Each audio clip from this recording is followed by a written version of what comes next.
accuracy and timeliness and the data contained within. I'm really proud of this report. So in fact, I'm more proud of this one than any of the other four that I've been part of. So I think a vote of thanks to the staff would be appropriate. Thank you. Yeah. Absolutely. I'd like Simon, have you got anything you'd like to go over in this report that highlights for you? Not particularly, other than it's been a real smooth audit process. From production of the reports through the audit report, which is on here, being attached. And audit manager here to discuss that, if you like. But yeah, it's been a pretty smooth process this year. Okay, I'd like the audit manager to introduce herself. Both of you, please. Yeah, Benny Grayland. I'm the audit partner. Been involved in the audit. It's my second year around. My name's Alex, the audit manager. This is my third year. Okay, I'd like you to speak about the audit. Yeah, sure. And the communication with the staff. Yeah, and I think I'll add on to those comments. I think from our experience, like the action rate to the finance team, and thank them for the efforts. Audit process, reporting annual report such as this. It's a big voluminous piece of work. There's a lot that goes into it. There's a lot of work that happens in the background. From a project management perspective, to be in to have a successful outcome where you deliver it on time. Quality report requires things to be delivered on time, according to agreed plan, to a good quality, so we can audit it. We don't have to rework things, back and forth. And that's we've seen this time and time again for the finance team again this year. So thank you very much. It's a good collaborative effort. Yeah. So okay, so you do a lot of audits with councils. How would we rate as a council? certainly from what I've seen, one of the better ones. In terms of interaction, quality of information, timelines of it. I've always I've made the comment before. Yeah. Said I found that the finance team was exemplary in that regard. All right. Process. Okay, like we're going into another year, next year. Is there, are you finding that as we move on, we're becoming more efficient in the data you're getting to you? So, efficiencies and that is pretty keen on what we're looking at driving for. I wouldn't say there's no more real efficiencies to be gained. Okay. I think, honestly, this audit, the process, the data, and what's involved is already at peak efficiency. Okay. So it's efficient and you go backwards from here. Yeah. The process is going to get longer, harder. I thank you more expensive. All right, excellent. Well, that's very good to hear. So, Bruce, you're the leader of this team, so if you'd like to speak on behalf of your team. Thanks, Chair. I think an outstanding result by the team. Really, it is. We're audit. I think we look at the audit report. What it is. Back to one item that was raised in the previous 2 years, and we've taken that item back to the Audit and Risk and Finance Committee. That committee decided to retain those investments that they work with it. So, no other findings. I think I'm very, very pleased with the outcome and the result of both the auditors and the finance team, so just here to achieve this outcome. Yeah. Oh, it's great to hear that both teams are working well, isn't it, really? So that's what we like to hear as a ratepayer, that the most efficient unit we have is actually working very, really well. So, anything else? Yeah, so I don't know. Normally, I talk a bit about what I tell you in the report. If that's okay, if you do that, so I do it. So maybe just to remind everyone what the purpose of this report is. So the purpose and scope of our audit is to do an audit, to form a view or an opinion as to whether the financial statements that you see published in the annual report and the service statement of service performance, whether that is in compliance in all material respect with the accounting standards and the Act. So that's the purpose of the audit. As part of the audit process, we're required to share with you the key focus areas that we look at. There's a couple of things that are mandated to be communicated, and we also have something that we have to look at on behalf of the Auditor General, because they have an annual work program And that's what this report talks about. So I won't go through it in a lot of detail, and happy to take questions, but perhaps, and apologies, I don't know what page it is on your packs, but if I look at it's the 6th slide on our reports, the audit areas of focus dashboard, if I'm able to start there. 176. Yeah. Yep. What that is, 176. and that's just an executive summary of, of course, we look at the financial statements in their entirety, but there's a couple of areas that are requires a bit more judgment, a lot more work, much more complicated to get comfortable over because of what they are, or they mandated by the auditing standards. And those are the ones that you actually see on the list, and it hasn't changed since previously.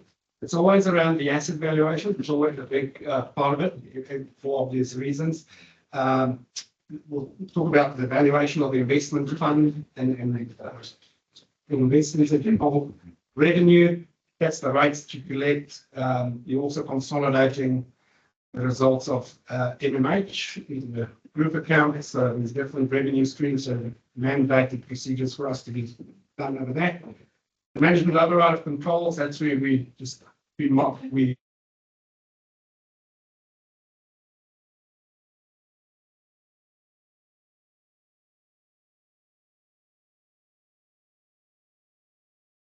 public sector specific items because you're about benefiting what we do in the general. So that's what that covers. So I'll jump on to 2 slides on and just talk finally about the first area of focus was the asset valuations. So your accounting policy is for different asset classes to be revalued at least triannually, like every 3 years. So every year you've got different asset classes being revalued. This year, the infrastructure assets were not revalued, and the reason for that is you've revalued it last year, got an external advisor to look at it and say, well, from an accounting perspective, what would the carrying value as it's reflected in the accounts at the moment be significantly different from the fair market value as of June 24. So the short answer to that was they've done a lot of work on that, concluded that there's no need to book a revaluation. We do work on that side. See, how did you come up with that conclusion? Is it appropriate? Does it look right? The short answer is yes. We're happy with that conclusion. And the other 2, the landed holdings and investment properties, those have been revalued. So you can imagine it's quite a big number that sits there. There's a lot of valuation reports. So we take a look at those. We do a lot of testing on the work that the valuers do, the data that they use. Our conclusion in that respect is there's no material issues to it. It's a judgment area. And it's an acceptable position, an appropriate judgment to make. Yeah, I've got a question. I'm just wondering if it's appropriate for me to ask if Steve, our independent financial advisor, would like to make any comment at all on that. I know it's not much, there's no stuff doing complaint of any item, but I'd just like to know if Steve's got any recommendations for us on that score. I suppose this is my first year being involved in the liaison audit group, and it's been an honour to do that because, you know, the testament of a good audit is that you don't get any bad things or any surprises, and we've got none this year. Everything that was asked for was produced on time. Our catch-ups were brief, and you know, just allow people to get on with the work. So yeah, hats off, like other speakers, to the finance and the auditors for getting the annual report done. You know, we're under the pump for statutory reporting requirements. We achieved that easily, unlike others. So that's another now clear. Result-wise, yeah, I don't think it's an outrageous result. It's something that is, as I wrote, intergenerationally fair. You know, we've put something aside for the next generation. Our balance sheet is something that is perpetual. It's going to outlast all of us and go to that next generation and the next generation. So that's always something that people need to bear in mind that they will put inside something for that next generation, and while at the same time maintaining and improving on what we've got. Okay, we've got a couple of hands up online. So we've got John Blackwell first and then Deanne. Oh, thank you, John? Chair. Yeah, Yep. I'm here. Can you hear me? Yes. Just here. That's probably my biggest point. Very hard to hear anything, and the first workshop wasn't so great. Are you putting things up on a screen so we can see, or are you not doing a side screen? Side screen. No, we're just reading from the agenda, John. We're on Yeah, okay. item 6.1. Yeah, no, I'm pleased that we have got a good audit because it's such an important part of our checklist. And I've been on a council that had an audit that wasn't done at all well. So yeah, hats off to everybody. Commend the staff. Thanks very much. Okay, Deanne. Kia ora, Whaere. Hey, look, I'm just keen to know, and congratulations to the team as well, you know, great effort. Is there one thing we can learn from this audit that we can improve on next year? There's always a thing, not necessarily needs to be large, but it'd be really good for us to understand from the audit team if there's one thing that we can take away as, say, of an improvement for next year. Look, off the top of my head, I'll be honest, I'll probably have to scrape the barrel a bit to find something, but I'm happy to go back and do a debrief with the team and see where there was anything that we can point you to and say, hey, maybe, but it would probably be something minor, but yeah, it's a good point, and we're happy to do a debrief and do that. I just, honestly sitting here, I can't think of anything that immediately springs to mind. It has been a relatively stable year in terms of the requirements and the regulation that you need to comply with. If you look at last year as a comparison, there was a couple of changes, quite a few changes to accounting standards and legislation that came in. That's quite tricky quite often, you know, to how do you apply this, how do you adopt it, how do you set the policies. When in a year like that, I think it's probably easier to point to something, you know, that you could do, but I take the point. I'm happy to do a debrief. Okay, you're going to go away and scrape the barrel, which is good to hear. Thanks, Deanne. Yeah, just a supplementary Okay, Rick. question too, just a supplementary question through the chair.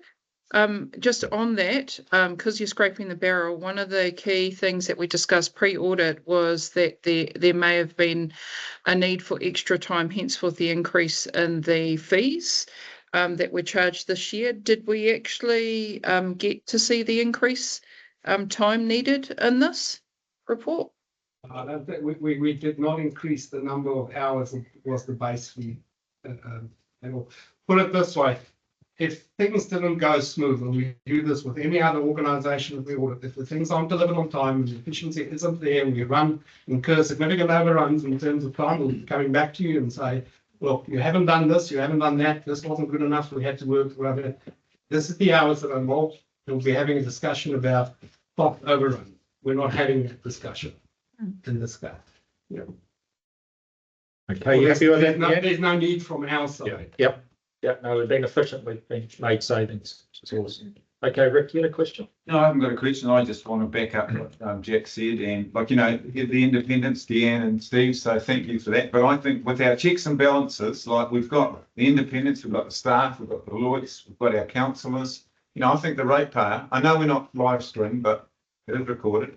The ratepayer can be very, very satisfied that, you know, we've done a robust process. So, you know, thank you. And because we haven't, there's no major issues. I think we should be very. Yeah, and I think I'll make this observation. You see that it's pleasing to see that the recommendations and the things that we raised have been addressed. Again, it's not necessarily an observation I can make everywhere else. Okay, but any other discussions? See, I don't know if any was quite finished before. Yeah, sorry, I was just going to. Oh. I said, well, I'll have you carry on. You know, but I'll just go through. Look, the next focus area was just around. We take a good look at the management of that long-term fund. You know, it's a big number that sits there. It's held with investment managers. So we do all the testing. Are the recs being done? Are the confirmations there? We'll probably keep raising this point. We do it with every organisation. We invest money with funds where those fund managers don't get all of themselves about the internal controls that they have And the risk there is the only thing that you have to rely on is what they report back to you. You have no idea as to how well those controls are operating, what you're completely relying on what they tell you. The bigger fund managers or most these days get an independent auditor in to do a controls report and audit testing over the controls. It says actually there's some robustness in the processes, the procedures that goes into that reporting that drives the certificates and the confirmations that get sent to you. So it's just a be mindful of that. There's some level of risk to that.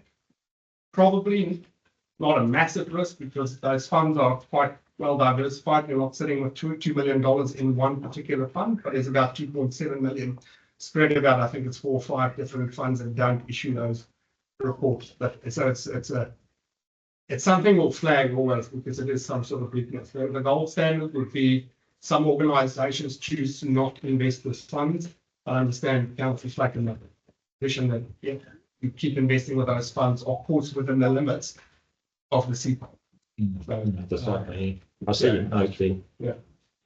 Yeah. We have researched that as well. Yes. As So, council. and look, it's not for us to say what you're allowed to do or not, it's just pointing out. Yeah. Run that through our model.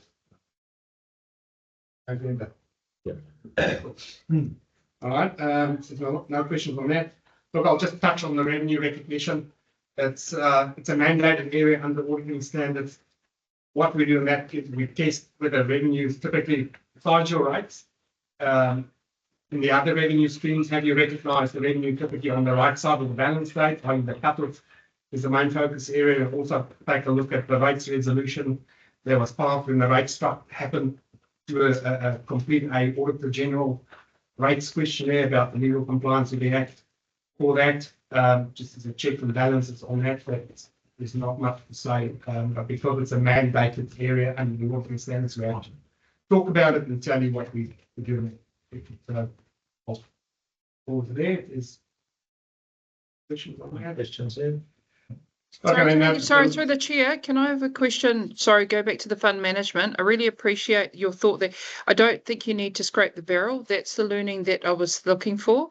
When you were talking about the fund management, its applicability to the SIPO and the potential risks that we need to spread and look at the delegation of and limitations that we have in specific areas. So please retract me requesting you to do a scrape the barrel, because that's a particular learning that I think we need to understand, particularly in the finance audit risk team. It is we raised it last year, so that's why I'm bringing it up again. Yeah. So can I just look, similar on that? If we did, it's only what 5.48% of the. So would that cost of them being audited would come to us, direct to us, wouldn't it? No, they're not going to do it, and then not. No, they're not. If you force them to do it, they might say, well, because it's not legislated in this country, it actually has that. You know, so you look to Australia, it's mandated. If you do that sort of service, you're obligated by law to have that. So yes, you're right. If you're going to force them to do it, that will come to you.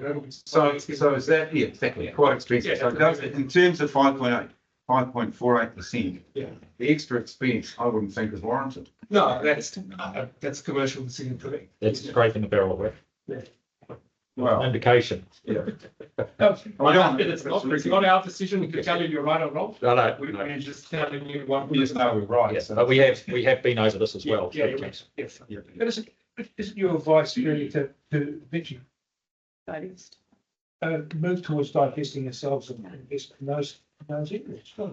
I don't think that's my place to make that advice. What I'd say is to give that advice. What I'd say, have a good, robust process around.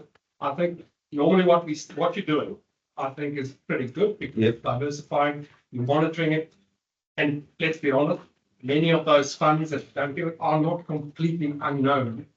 Exactly. So, but it's not.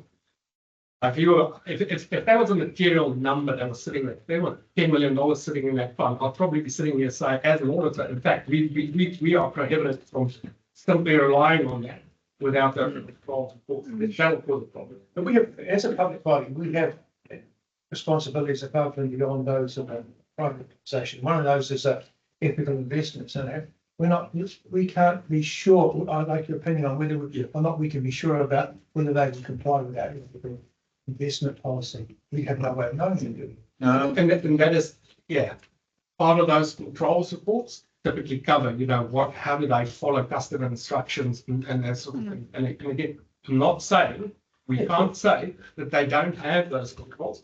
We just say there's no report or that, yeah. Bruce? We'll bring the data back to the Audit Risk and Finance Committee in November for a decision with some management recommendations. Okay. I think this discussion. Excellent. All right. But the next section talks about management override and control, and all that's saying, as I've mentioned at the start, there's always a possibility that fraud could happen in the organisation. We typically talk about fraud happening in the preparation of the financial statements. To put it simply, you've got a set of controls and procedures that operate within the ERP and the ledger system that follow a standard process. Has somebody done something to override some of that? That typically points to, has somebody passed some journal entry manually to manipulate numbers in the financial statements somehow? So we have some very detailed targeted testing for that to see if there's anything that points that might have happened. Our testing, if there was anything that suggested there was, we would have raised it and we would have brought that to your attention. So, but the ultimate responsibility for having a system that prevents and detects fraud ultimately rests with council.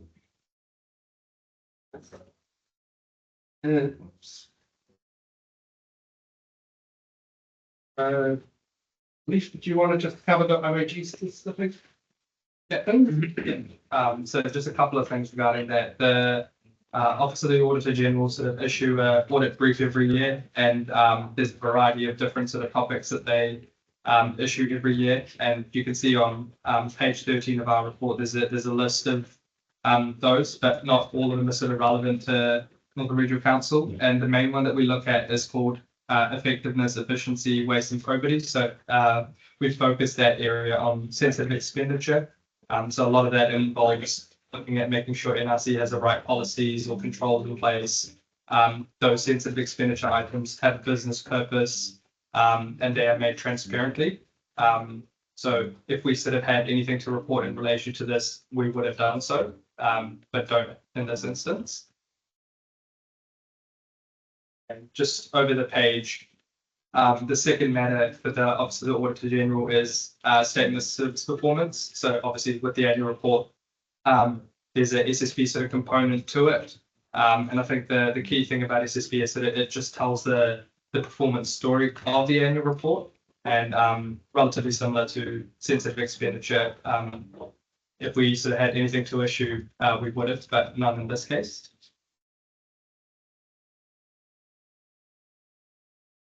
Look, on the next page is pretty much the topic that we just spoke about, so I won't keep going there. And then over on the next slide, see that as a clean table. So as we go through the audit process, we have a certain threshold that we apply.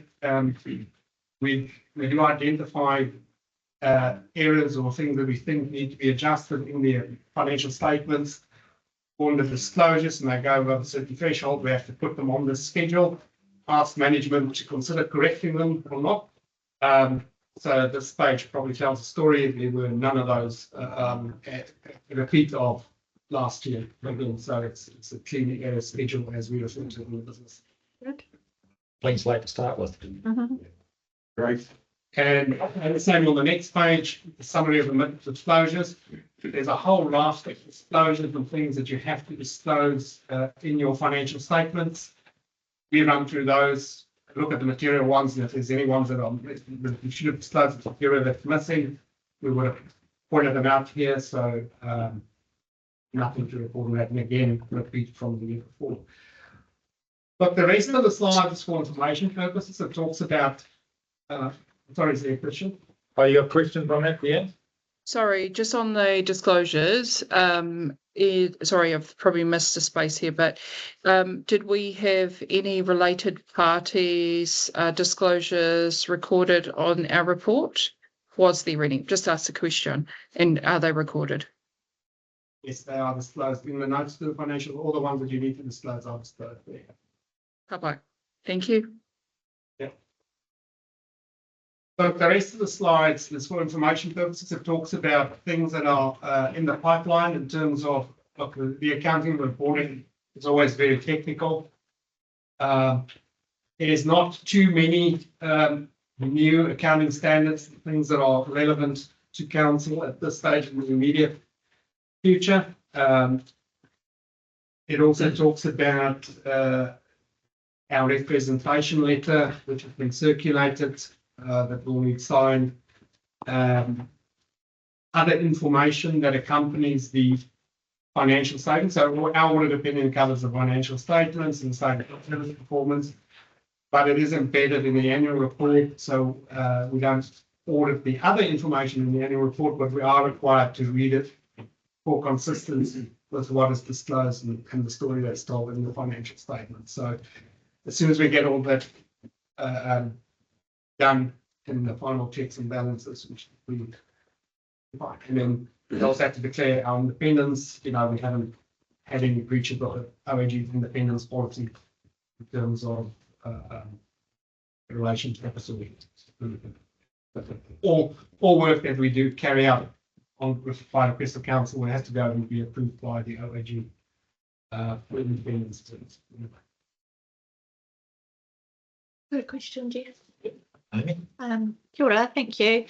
Well, first of all, I just wanted to say thanks to Deanne and Steve, because really appreciate that you guys are our extra expert independent eyes and ears on this. It certainly helps me feel more confident. And just in terms of the audit report, I'm just curious about the OAG audit brief. And so you've gone as far as the effectiveness, efficiency, waste and probity, but have an interest in the climate change. So I guess just wondering, are those topics that in the future we would look to bring focus? Yeah, so climate change, not a climate reporting entity. Right. At this stage, some public benefit entities are, it's more something, it's the public space. It does factor into the audit to some degree, and then it goes to when you look at your asset, if you were revaluing your asset, infrastructure assets, nowadays there needs to be some thought given to what is the potential impact of climate change on those assets, and do the valuers actually think about that when they do valuations? So yes, we do ask that question, you know, but I think when we've gone through the LTP process, it was a big focus area as well. And I think, yes, there is an impact or an estimated impact. At this stage, for the financial statement purposes, it's not a material matter. No. So yes, it's a good point. We do look at that. But it's... Thank you. Just onto the fees. Yeah. The council's long-term plan, 100,000. Yeah. Is your alley rate still $190 an hour? That fee was allocated to us by the OAG. Yeah, I'm just saying that's 526 hours. Yep. What work goes into that? I'd just like to understand, you know, like we've done our long-term plan. Yeah. So what do you look into? Just give us some understanding. Yeah. So we treat it like very similar to an annual report audit process. There's a OAG audit methodology, and we go right from start to finish all the processes. How do you come up with information? How did you make the decisions? Look, I can go on for. Oh, no, just interesting. Modeling in the financial statements. So a big figure, and it's just interesting to find out. I know it looks like a big figure. If you look at the work that sits behind it, trust me, it's a lot of work to find on that. Yeah. But yeah, and that fee was simply that's given to us by the OAG. That's the fee. Yeah, just understand how you got there. Yeah. Any other questions? No hands up. All right, so we've got a mover and a seconder on item 6.1 to accept all 5 recommendations. All in favour? Aye. Against? Okay, Joe's hands up is passed. Okay, we go to page 195. Can I just double down on Jack's comments relating to the staff work that went into all of that? It's massive, and I think having such positive feedback from our auditors, we should be really proud of that, because shows we're doing really good work, and it's also really, I think Rick was saying it means that it's much more efficient and cost effective in a very expensive audit environment for ratepayers. So yeah, just really want to acknowledge the staff for all that they did to get such a good result. Can I just ask a following question from that, in agreeing with that? Do you as auditors notice efficiencies in financial management with success in financial outcomes? Yeah, I think so. You're efficient and you can get your information of good quality and timely, whatever that drives decision making. In my view. But what I guess I'm asking for your observation of those ones that are more challenging, those council reports that are more challenging, are they less successful in the financial area? Not necessarily. Okay, Yeah. thanks. But thanks to staff. Okay, well, are you hanging around or can we let you go now? If we wouldn't mind, if we can be excused. Yes, we've finished your item. So thank you for taking the time out to visit us. And, are you heading straight back? Or yeah, we want to go and get the admin done around the audit. Which is what I want to see as well. No, we're heading straight back. Yeah. Next time you'll be able to do it by sea glider. Yeah.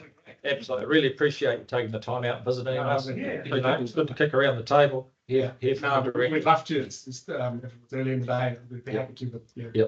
No, you got to get a plane. No problem. So thank you very much. Thank you. All right, thank you. Thanks, Benny. Okay, so we're all on page 195, financial report. I dare say, Bruce, you're doing this one, or have we got? Oh,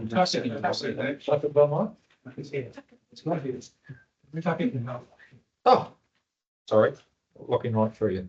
All right, so we got the I'll move the one recommendation is to accept the report. Yep. Okay, so we've got Rick and Amy. Yep. He's getting good at this. Okay, Lip reader. let's have a discussion. Thank you. Any discussions? Any hands up? Tucker, would you like to have a speak to the report? Is there anything you'd like to highlight? Got it through the chair. They didn't stand, so. For the month to year to date August, July through to August this year. So this is the first report to the council for this financial year. Comes on the heels of a very busy annual report, as you know. So we have to date a surplus after reserves of 152,000 for this year, predominantly due to a number of things. In terms of managed funds, we obviously did use all our earnings from managed funds this month. We did send them off to recapitalise them. Checking with the boss, never quite know. And so that not using those funds as operational funds for the 2-month period allowed us to have some savings. Okay, so I guess the big question is the variances to our revenue. So we are favourable in revenue this period, predominantly due to long-term fund gains. So we've had a really strong first 2 months. So it's promising, and that fluctuates from time to time. So we can't promise that will continue to be the outcome for us in terms of investments. We also are ahead on our user fees and sundry income, generally because we build out our mooring fees, etc., ahead of the budget. So a lot of the budget for the mooring fees is set in September. And so we have some favourable fees for this period. Grants and subsidies and investment and interest income were stronger this 2-monthly period, and therefore varying reasons which are explained. Are there any questions around the revenue surplus? Right. Okay. Nobody online? Hold on, Steve. Just on the, you mentioned the higher than budgeted management fees for consent monitoring, 477K. the consent monitoring of Yes. 477,000. That is related to Kalupa, is it? Oh, no, not directly. So generally, these are the user fees that we billed earlier than was planned in Right. the budget. Yes. But over time, they will even out. Yes, so they should fall flush come September.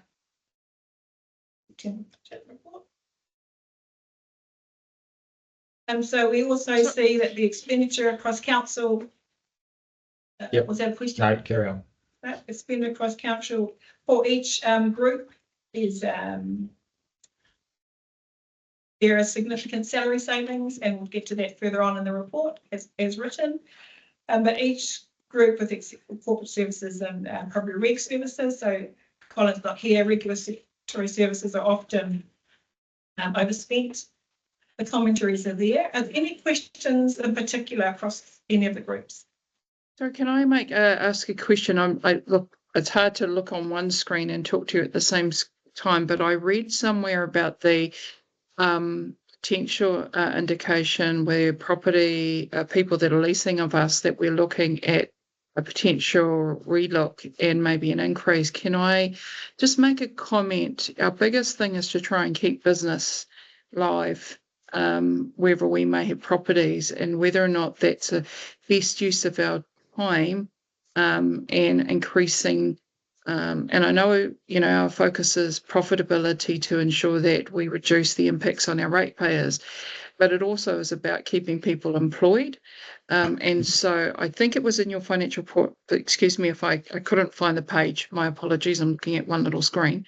But just my comment around the financials to please maybe reconsider whether or not that is something that we do, increasing the cost to businesses who are already struggling.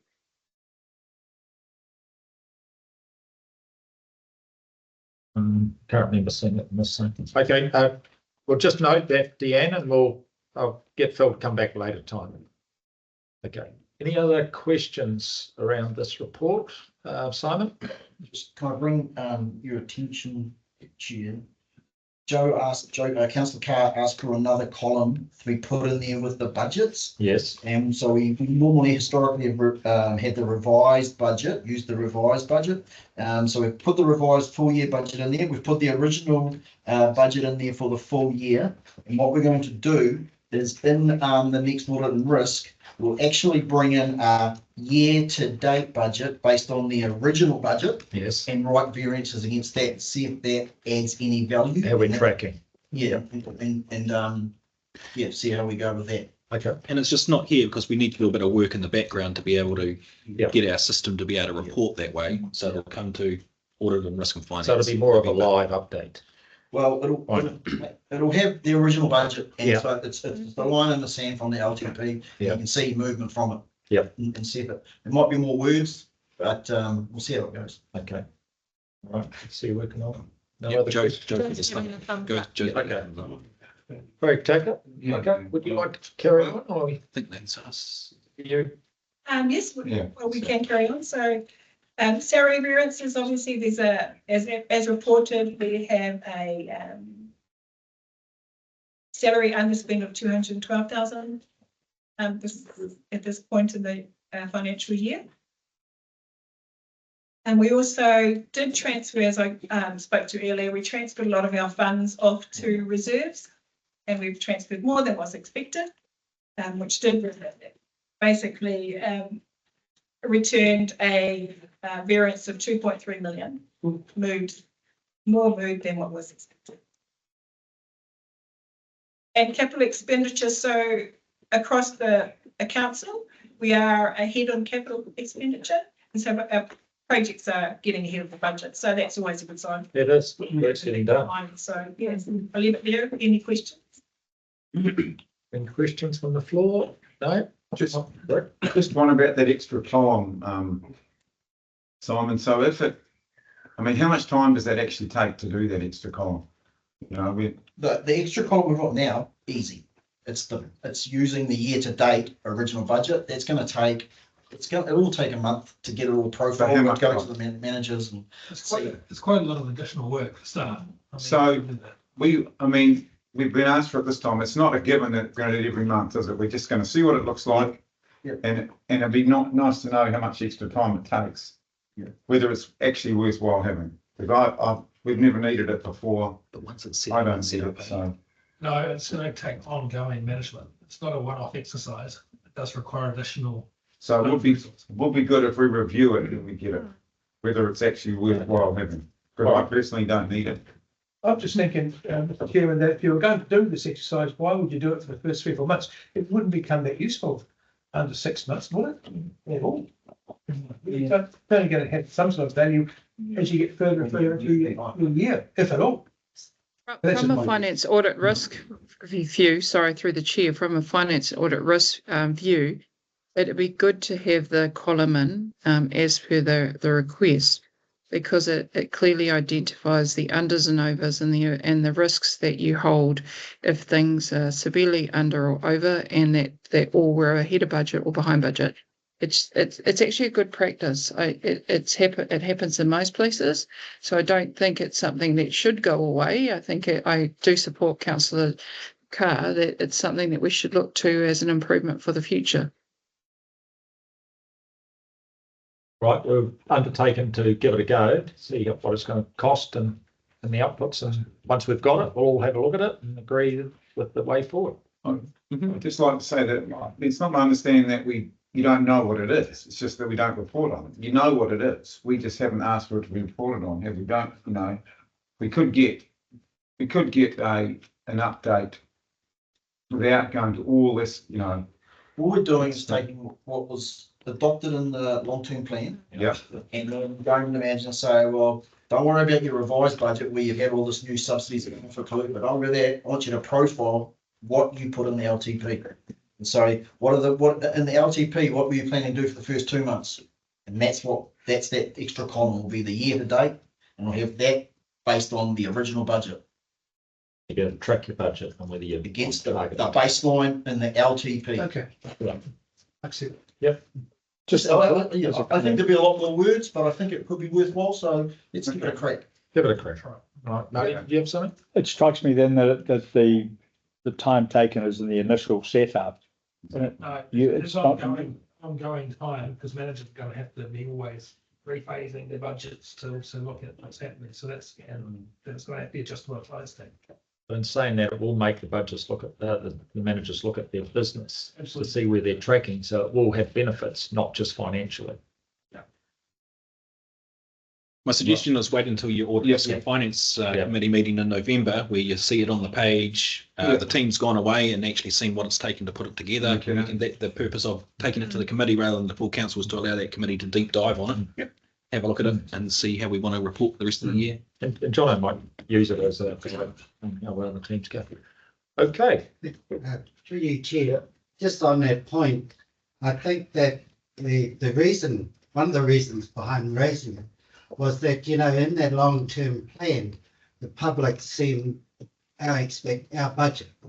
And then they attend meetings like this and they say, what happened to that original plan? So it's really part of that accountability. How you're tracking with it. Yeah. Yep. That's good. Thank you, Steve.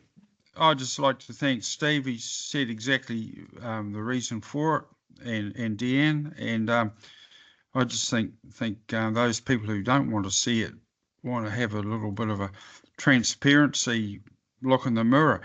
You've gone out and consulted for your annual plan, and you've approved it, and you've got to measure against it, and that's just fundamental. So I just want to see that there. Thank you. Okay. All right. So we've discussed that enough. Okay, you're finished. Yes. Okay. So we've got a mover and a seconder. All in favour? Aye. Against? Carried. Okay, turn the page. We are now on to page 199. Te Mārere business case. I'm happy to move the first three recommendations. Okay, you're off the ball, Marty. Well, it's been tidied up nicely, thanks. Yeah, I'll second that, this first three, because the next one, it's a simple decision. Okay. Okay, so we've got Ruben in the room. Oh, Ruben's on the seat, the hot seat. So Marty, you moved it. Yeah, just thank you for tidying up that wording for the three recommendations. I'm keen to go for it because we've got a Manapaka Honua Rohe pending, and we've got a catchment area that's ready to go to build a business case, more ready it seems than most others, including the Hokianga, which is a big challenge, which I'd like to see it certainly happening. But I'm pleased that we're getting something going in the Taumata. Thanks, Ruben. Jack, you second it? Yeah, I'm happy. We threshed this out at the workshop, and I'm pretty happy with where we landed. Thank you. Okay, Ruben. I actually don't have anything to add. Okay. I think it's been summarised fairly succinctly. And I'll just maybe to Susie Scott, who's also online from Henley, who did any questions around that water catchment approach. I'll defer those questions to her. Okay, good. So we've got people in the room for questions. Joe Carr. Yeah, thank you, Chair. Look, I support option 2. Definitely don't support option 1. The Taumarere River distributes into the Bay of Islands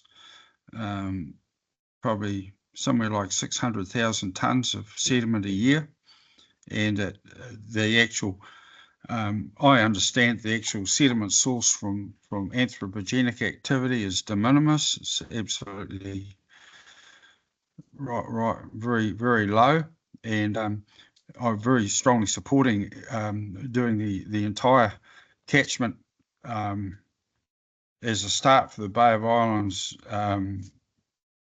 repair, I suppose you'd call it, and that I think splitting it up like this is a shame. My other concern is we need to get significant buy-in from government. And the government, the indications we had from the Minister for the Environment was they were concerned about the Urupiti or Bay of Islands as a whole. And we suggested we're going to do this particular catchment as the start of it because it had the highest sediment load. That was the reasoning we gave the lady, I think Penny Simmons was her name. And now we're sort of walking back from that. And if we want, and we were talking about maybe wanting 100 million, and if I just think we're going to find it very difficult to get that level of funding. It's important that we do something in the Bay of Islands, and the something's got to be really addressed holistically from the top of the mountain out to the sea, and we're not doing it. So I'll be voting against option 1, and if someone wants to. If the number's there for option 2, I'd be thrilled to support it. Thank you. Okay, thanks, Joe. I have the same thoughts as Joe. I've actually spent a lot of my life in the Te Mārere catchment, and one of the main catchments that's been excluded from here is a place I grew up called the Turahonga catchment, which is one of the largest catchments in the area, and it's got a line through it. So I'm actually backing Joe on this. I think it should be a holistic catchment approach and not just iwi aspiration approach. So I will be voting against option 1 as well. I totally support it. Both Tui, I and Joe met, I think it was in December, promoting this with Peter Tiffany and his group, and we were always on the understanding it was a holistic catchment approach, and that has changed. So anyway, those are our thoughts. Marty? Yeah, I understand that that double line was moved to include the Turahanga when we were with Ngāti Hine last. Through the chair, so what we recommended as part of this approach is that rather than drawing a line on a map right now, because once that happens, it's creates some additional challenges just in terms of ongoing sort of development of the business case. What we've suggested is that the final boundary is determined by the governance entity that we've recommended be set up. So there may be an opportunity to finalise what that looks like, but obviously it would need to be within the context of, or depending on where council goes with this, in the context of the boundary that's indicated through this resolution. Well, it's got here to the freshwater reaches of the catchment, really. So that would have to be removed as well. Item 3. The council confirmed that the scope of the business case for the freshwater reaches catchment within Ngāti Rohi. Yeah, so what we've the staff recommendation is that the rohi that Ngāti Hine is recommending is encapsulated by the business case, but in terms of actually drawing that on a map, that doesn't happen until the governance entity has met to confirm what that actually looks like. So the staff recommendation remains that the catchment boundary, which is broadly defined by the saline, the freshwater extent of the catchment as opposed to saline extent. So the staff recommendation is to retain that, which is consistent with Ngāti Hine's request. Okay, I see John Blackwell's got his hand up, Amy, and then Marty. Yeah, thanks, Jeff. Yeah, I'm a farmer. I've dealt with a few of these issues before, and I have noticed that catchment areas don't relate to survey lines, land ownership, boundary fences is contour and contour only. I think you need to be inclusive and not exclusive, and farmers want to be involved with these things because they often get levied on them anyway. So they want to have well, I say farmers, but the landowners, they want to be involved with it. So to exclude some may cause problems down the road. So I'm definitely voting for the second option. Thank you, Jeff. Okay, Amy? Yeah. I guess for me, it's a little bit disappointing that we're at this point now, because I thought the purpose of our workshop with Ngāti Hine in the room was to talk this through, and maybe we didn't talk about it enough. If we weren't able to give councillors the comfort needed to entrust that by working with Ngāti Hine and letting them take the lead for the rohi, that is the right approach. I think the recommendations that are on the table are actually quite broad. I think Ruben has and the team have crafted recommendations that still give flexibility. And from my perspective, this is a Ngāti Hine led initiative that we are in support of. And through our nominated councillors, we can continue to advocate for inclusiveness, but I just really felt that the conversation we had in the workshop was one of it will be inclusive, and please trust us to understand the lay of the land and the relationships and the opportunities. So I'm very much in support of us continuing along the line that I believe we established in that workshop with Ngāti Hine representatives, and I guess just encourage us to,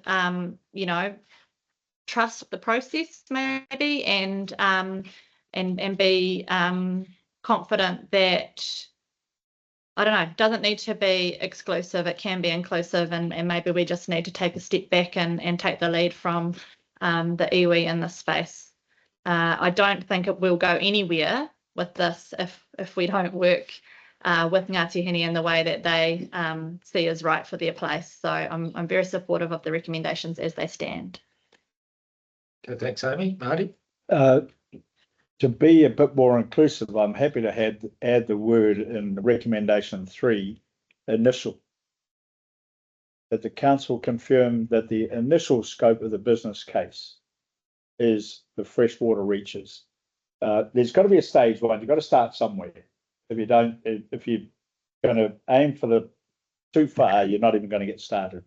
So if we have this initial traction with Ngāti Hine, working with them, guided by them, then those other outer reaches, it will gradually expand, it'll grow. And that was my understanding of what was going to happen. Yeah. I'll just comment on that. So if we cast our mind back to the council decision of the 11th of March, it was agreed that the business case would cover the Taumata catchment as a first phase for a broader Bay of Islands catchment approach. That was in the resolution. So it's always been anticipated that more work will be undertaken. What I would just draw council's attention to is the risks that we've identified in the paper, and those risks relate to a decision along the lines of not pursuing pursuing a decision that's not consistent with Ngāti Hine's advice creates a series of risks around our ability to deliver a catchment plan, not a catchment, a business case within a timely manner. And I think we need to be cognizant as an organisation around the pace at which the government's moving, and the fact that this isn't a catchment plan, this is a business case to leverage funding. As we've pointed out in our earlier recommendations, that this is the first of a number of stages that we're anticipating.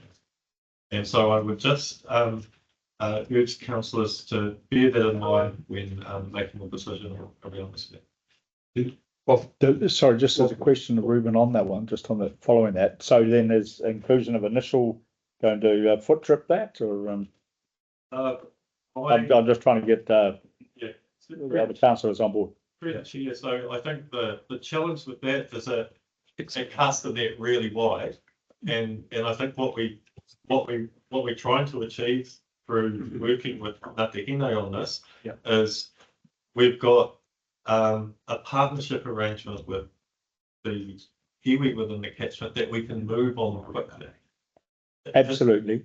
If it's not sewn up around what that actually looks like, so if it's an initial business case, it sort of leaves it open. So I would my advice is that we have sufficient certainty with the earlier resolution that this is part of one of many business cases around the Bay of Islands catchment, and I would suggest that it's probably a good idea to move forward on this particular instance, and as per our recommendation, with a view to pursuing future business cases. Perhaps I've put initially in the wrong place, and it should be after business case. But it's. So are we accepting your change of the? No, that's all right. Okay, Ruben's pointed it out. I want Ngāti Hine on board. Yeah, okay, it's just a discussion. Okay, Rick. So look, I fully understand the concerns, but it would be very poor form for us to effectively go back on what we discussed, which was this. We agreed on in the workshop. We agreed on these recommendations, and as Ruben just pointed out, we're working with Ngāti Hine. They are the team that's willing to do the job. Why would we upset them now? And there's no need to upset them, because I fully back what Amy said about inclusiveness and trust. We trust them to do this, and I have no reason with it. We talk about transparency. This is not transparent if we go back in our word. It's terrible. Rick, I'd just like to say, I don't think it's an issue of trust or transparency. It's just that, we just feel these three people have expressed their thoughts. Okay. Yeah. It's not a matter of mistrust against Ngāti Hine. It is, because we discussed it in the workshop. But we still raise these at the workshop. We raised them at the workshop. Yep. So all we're doing is raising them again. Okay. Yeah, Jack. Look, I think this really boils down to a feeling that we might be excluding other adjacent hapu. That's the only possible statement I see. So but I'd just like to point out there's nothing in this business case in option 1 nothing that we decide today would affect the ability of adjacent hapu to have a similar kind of relationship with council and to develop programs along those lines. Nothing at all. So all we have is a communication. In my view, all we have is a comms issue about getting back to this adjacent hapu and letting them know the lie of the land as it is, or as it will have to say, and and saying to them, well, you can be next kid off the rank. I mean, I was taking back to, as I've said this before, when I was dealing with a whole range of issues, I went to Matua Kevin Prime. I don't know of a more wise man in Northland. And I said to Kevin, how are we going to deal with the flood of applications coming in from Hapu and Iwi? He said, just deal with the first one that comes through the door first. The second one that comes through the door, deal with that second. The third one and so on and so forth. He said, Maori aren't going to slag you off about being excluded as long as you get to them and you tell them when you're going to get to them, but you weren't first in the queue because someone else got there first. As simple as that. Maori will understand that. Tangata Whenua will understand it. So I think if we go with option one now, which I believe we should, because of all the reasons that Amy and Rick have described, then it comes with a burden of trust of us to go back to those other hapu and inform them of where we are and saying to them, nothing we've decided excludes you, and leading it to them to apply. Because there's nothing in here that says that we can't have similar arrangements with other hapu. I think it I think you need to change that hapu word to landowners. Because there is a lot of landowners as well. Sure. Yeah. We're not just talking about one group. Absolutely. Thank you. Yeah. That's fine. Okay. Any other discussion around this? I think we've got a mover on second on 3 items. I think we need to take that to a vote. All in favour? Just to the last speaker on it, then that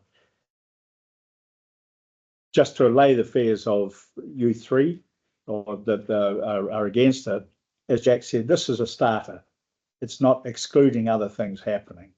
So that's why I'm very happy to go with this. It's something that's ready to go. Let's go for it. Thanks. I'd just like to clarify, we're not against it. No, I know you're not. I know you're not against it, but against that wording there, you wanted to broaden it. Yeah, absolutely. So all in favour? Go for, against? John? I couldn't quite hear you, Jeff. Sorry. Very hard to Are hear you what you're saying. against? Are Yes, you I'm against. Yes. Okay, so that's 4-3. So that's been passed. Have you recorded that? Yeah. Okay. Okay, so then we go to recommendations option 4. Just checking, Chair, would you like your votes recorded? Yes, yes, Yeah. she's writing it down. Yep. I'll move recommendation 4. Okay, so yeah, you're on to it, Amy. Okay, do I have a seconder, Marty? You Could have a bit more than that. got to add. Who's going Yeah. Oh, yeah. So I am, I think I've got who I wrote down. Is it Amy? No, so I'm keen to nominate Councillor Robinson, and also Councillor Shortland. I'll second that. Yep. I'll second that. Okay, so we've got a seconder there. Okay, Amy, you speak on your reasons. Do you need any reasons? I think for me it was mostly about the constituency relationship and the connection with the mahi, like that Tui had with her role as Te Raki councillor. To be honest, I think anyone could do a good job, but that to me felt like a good fit. Thanks, Amy. Okay, Jack, you with us? Yeah, I just got to add, they were the names that popped up at our workshop. Yeah, that everybody was in broad It's been agreement with. socialised. Yeah, well, we have, It's really logical. The only thing I would say that we'd have to be fairly sympathetic to Tui and that she'll have to deal with some perceived conflict of interest over that, because being a Ngāti person, I don't think it's an issue, but there may be perceptions of conflict of interest. I can't think of any at the moment, but there is a possibility. So what I'm saying is, it's just something we have to keep in mind. Thank you. okay. Look, I'm not that familiar with the conflict of interest there. She is a landowner in Ngāti. I don't think that should exclude her. No. I can't see any other conflicts that she might have. She's a trustee. I don't know. I don't know. I don't think it's a red flag. Conflicts. But you might, I'm happy to take an action to go away and have some more thought about that.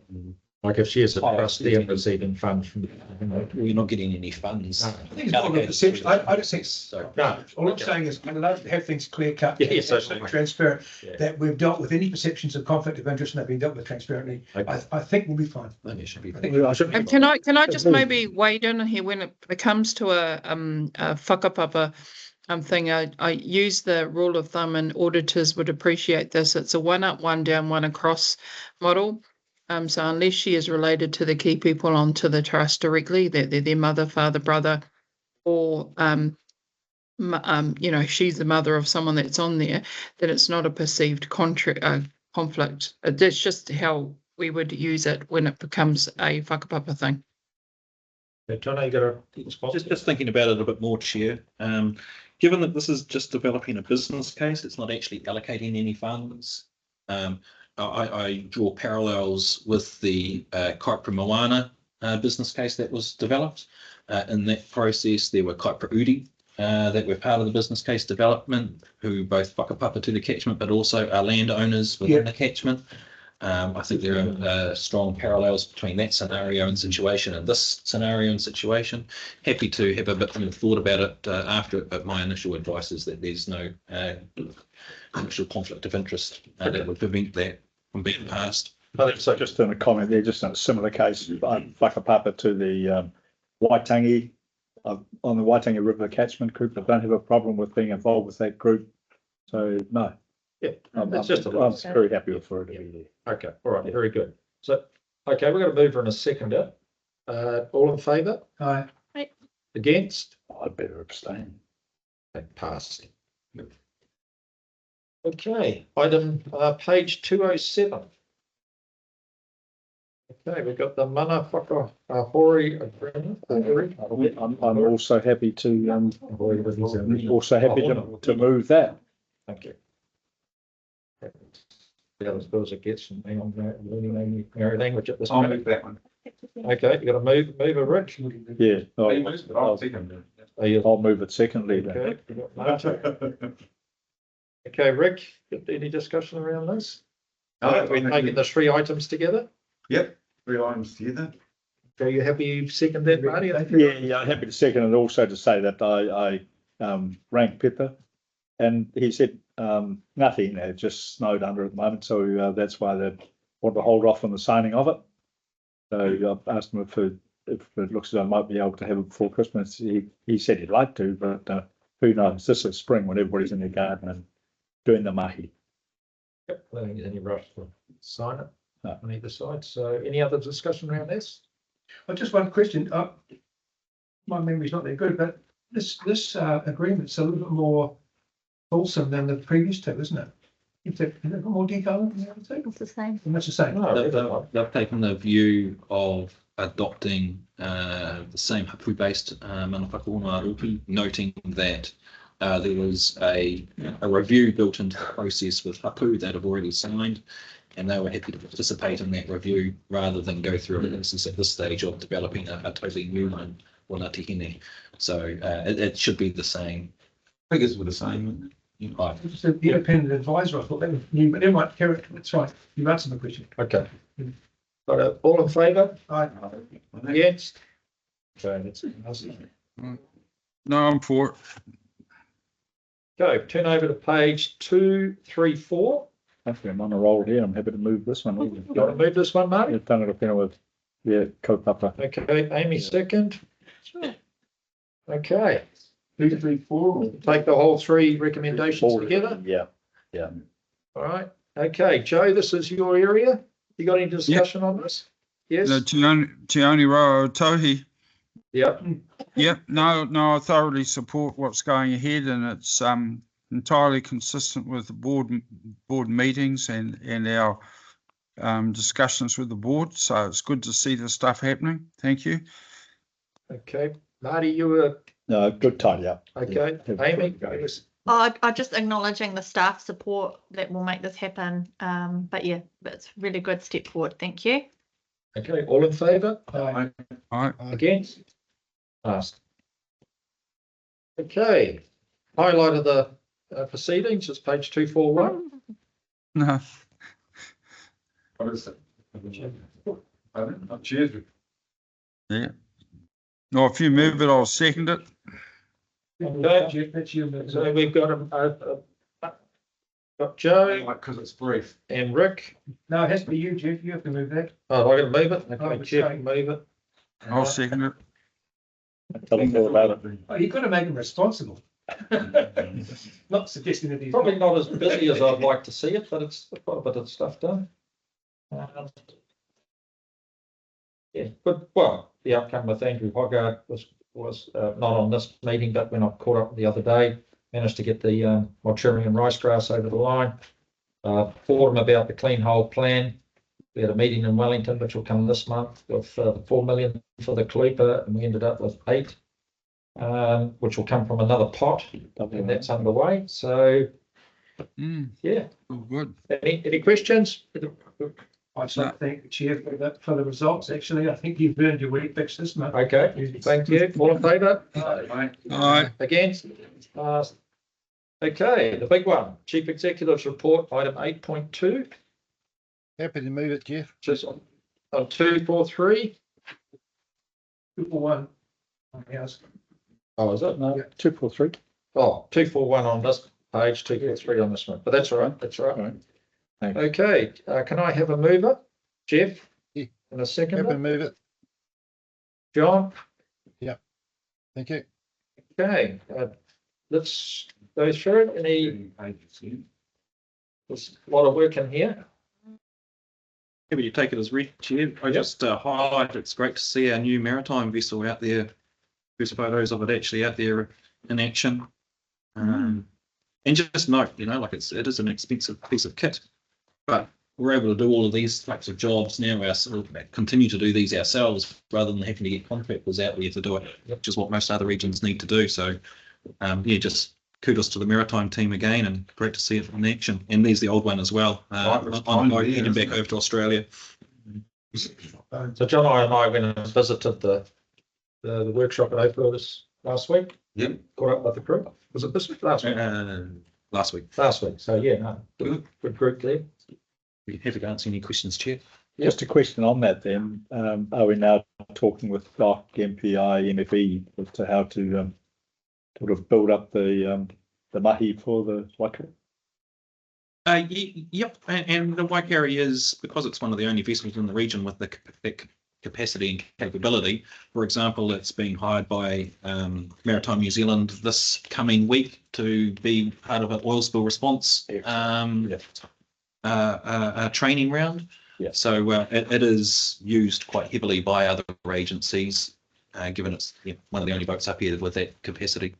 Great. At full retail rate, I hope. Yes, we get paid for it. Yes, we do. John, you got a question for Jono? Oh, just wondered what we got for the Waikiri, the first one boat. We talked about selling it and it's gone. We got a picture of it. What did we actually get for it in the end? My recollection is about 454. 500. 500. Yeah. Which is smack on what we budgeted to have it as recycled revenue coming in to help offset the purchase of the new one. Fantastic. Wow. Thank you. Okay, so we've got no other questions. Oh, Jeff, I just got a little shout out to the comms team. We don't often mention their successes, but they're really hitting their marks a lot in the last month or two. A lot of comms out there. There's a lot of everything from pamphlets to website to enviro schools, and we're getting a lot of, well, I am getting quite a lot of feedback from people. I go to the Saturday morning farmers market, and that's really a good public barometer. And I'm getting lots of good comments about how well we perform. In fact, we had staff there with the not Backyard Kiwi, Te Akina project last Saturday, and it's just lovely. The staff are there as well. So yeah, just a little vote of thanks to the com staff. Thank you. I just got one other point. Yeah. John? The rainfall figures, for the year on page 254, a year ago, or maybe 10 months ago, we're at record levels of rainfall, and now we're heading right back there. We've been right near the bottom end of it. So it's interesting. We've got a contrast of two different seasons. And farmers out our way, if you look at all the figures, we're quite dry in the southwest. A bit concerned about how dry the ground conditions are for August, September. Just warning, particularly in those graphs. Yeah.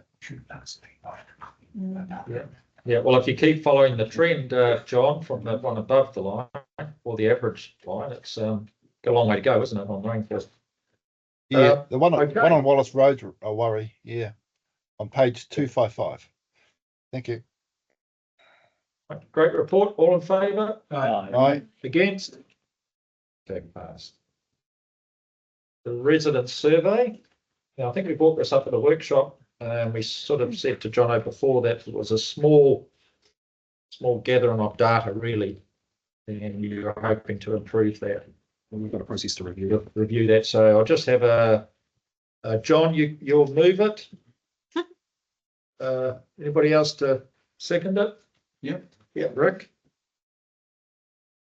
Yeah, I John, have you to move did it. bring Sorry. this- Yeah, you did bring this up, and that's why I've got you to move it, because you brought it up at the workshop. You got any discussions around that?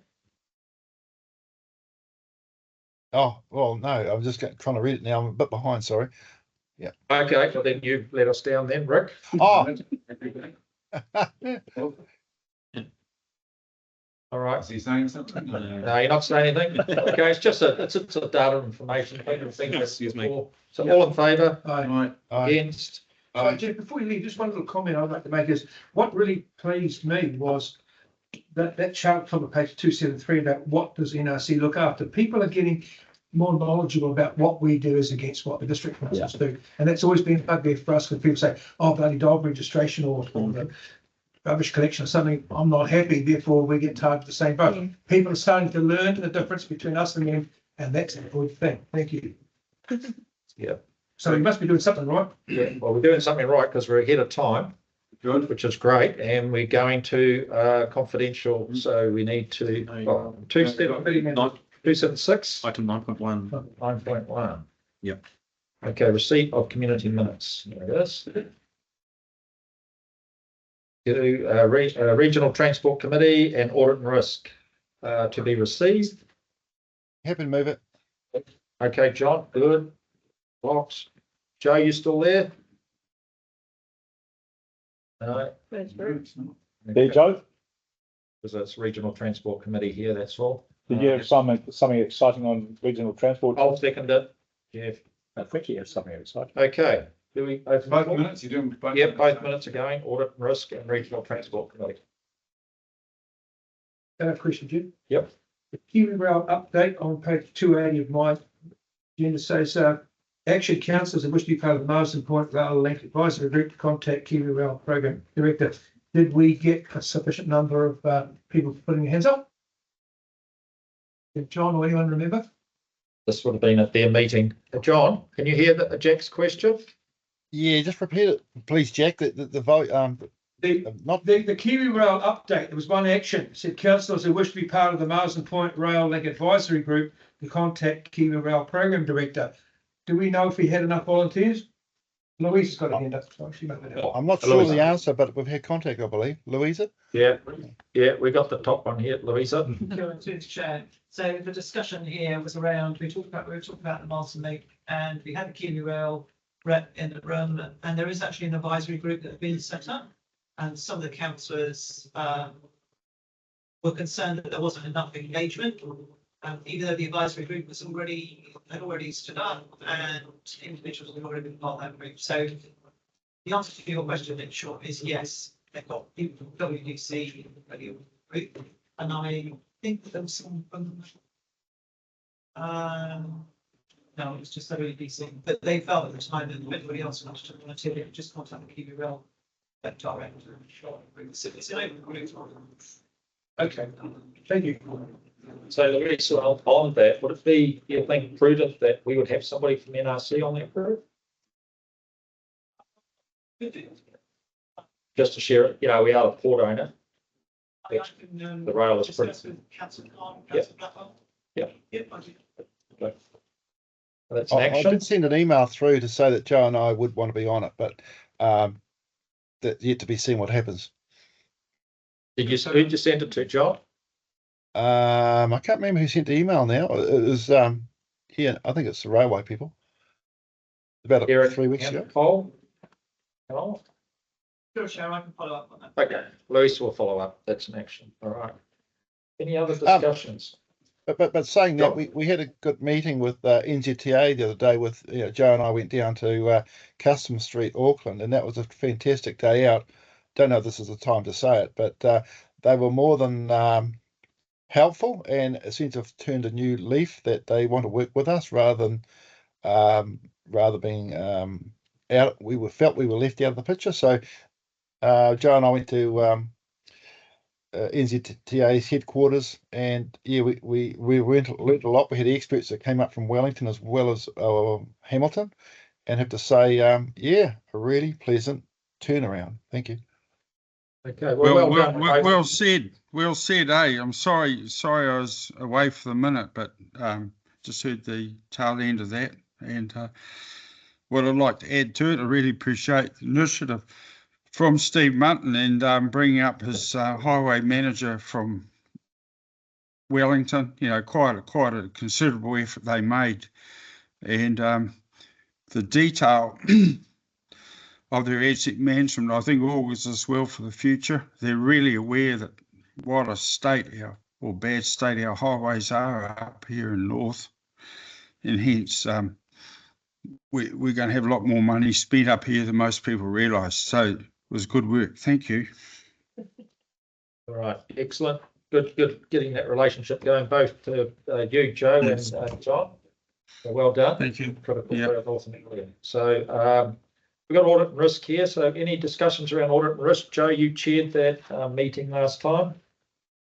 No, I just would like to comment that appreciate our independent advisors, Deanne and George. Great contribution there, and Steve Watney of full council too. We're quite fortunate in having people with such broad understanding helping us. Thank you. Yeah. No other discussion. All in favour? Aye. Against?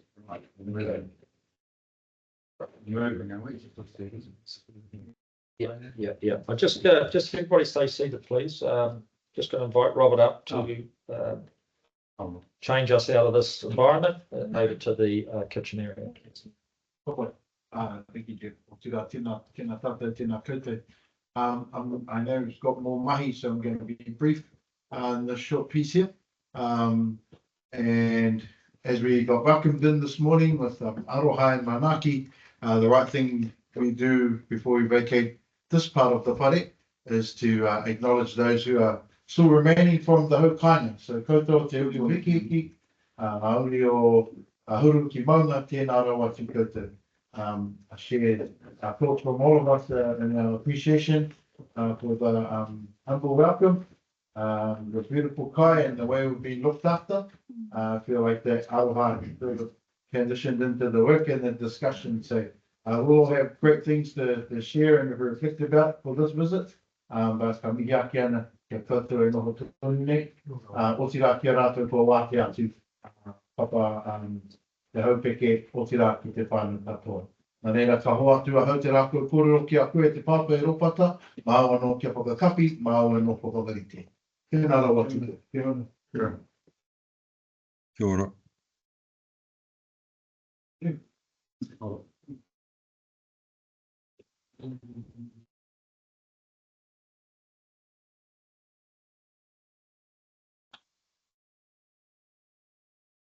Te wānei nā, ka tukuna te rāpau kiraia te reo ngā heamana o te uri o hiki hiki nā. Kutatu ngā tuku kōrero mai tōno waha ki o koutou. Nā āmuri te rāna o kapi au tō tātou nei hui. Pai ana? Kau. Just another two. Te reo o te tau iwi. In other words, I'm going to speak English because I'm not too good at te reo. Grateful on behalf of our hapu to have you guys here and to see and to feel your awhi and your concerns for us, with us, especially with the Maybe whangata rahu. It's a great concern to us. We really hope that there's three decisions or points you can, that our leaders to be decide on, which is to leave us, what do they call it? Just leave us how it is with MRC running things, and because with MRC running things, automatically the hapu are with them because we're partners. So status quo. So I really hope that we can elect alone. I can see a great future for us, for our hapu, and for NRC, for all of our people. So that's all. That's all I'd like to say. So last bit he ruru ano te ruru he kai ai ano te kai ai. Tēnā ko hau ko Maui, mua Maui, roto Maui, taha Maui, whai tēnei ko Maui, tiki tiki o te rangi. A takawai whiti, takawai tai, he tū whai pō, he tū whai au. He tapu tā wake I whā nake ki te papa o wāhi e ro. Ka tangi te kuri te ato whai o wai kau ki te ato āmahanga ki te pai rangi. Kia hui e, te kura poi ti whaura ki te papareo ti ho rangi e. I e kao te rā. E nei tū ki te mihi atu ki o koutou e te kauni hera. E mau mai te kaupapa o te kauni hera roto I tēnei wharena. It was very enlightening. Pai ana o koutou mahi mai te timatanga taina mai ki tēnei haura. Nō rere kore mutu e kore mutu. Tēnei te aroha ki o koutou I tēnei wā. Tukuna tu tōku nei wairua aroha mai tōku ngā tauwhatu manua ki o koutou. Nō rere e te wāne me atu ki o koutou. U te atirito o te harakeke kei he te pori maku e ko whakatai rangi tia rere ki utai ki tai māku e ui mai hea te mēnui o tēnei au. Ka ki ake ahau he tangata. And I just referred to kōrero whakatauki about if you pull the tender shoot from the centre of the harakeke, then where will the korimako bird go? And we can search north, south, to the Ngahere, to the islands and to the sea, and one day it'll become extinct.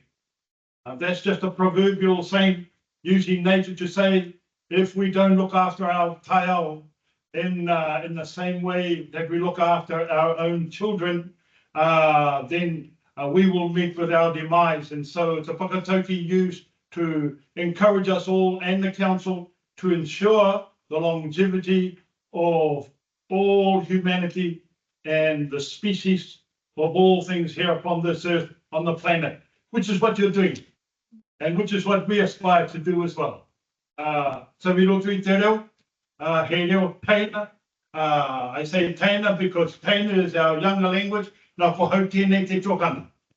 So I refer to our English language in a real positive way, and thank you for coming to Mōkau and for giving us an insight to look at your process and how you guys work.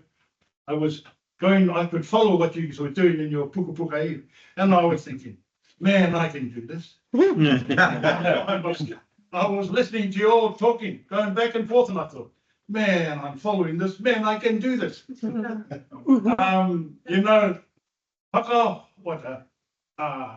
Whakahononga o ngā rohe, did I get it right? Yep.